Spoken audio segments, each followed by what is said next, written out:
अबे मेरी समाज में क्या इज्जत रह जाएगी? कुछ नहीं। अबे टी शर्ट उतारिए, उतार टी शर्ट। क्या हो गया, तुम्हारी लड़ाइयाँ खत्म क्यों नहीं होती है यार? क्या बताऊँ तुझे, टी शर्ट देख इसकी यार, क्या लिख के लाया है। सुनता तो मैं अपने बाप की भी नहीं हूँ। बताओ भाई। अबे वो मैं ही लेके आया हूँ उसके लिए, वो वैसे भी कौन सी सुनता है तेरी। अबे तू मेरा लड़का बिगाड़ रहा है। ताऊ हूँ मैं उसका, क्यों नहीं बिगाड़ूंगा।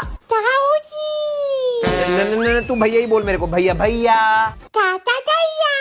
ये इसके लक्षण ठीक नहीं लग रहे हैं। यू भाई मेरी बात नहीं सुनता है। यू भाई सुन लेगा यार। चल टेस्ट करके देखते हैं। जा छुटकू मम्मी की चप्पल चुरा के ला।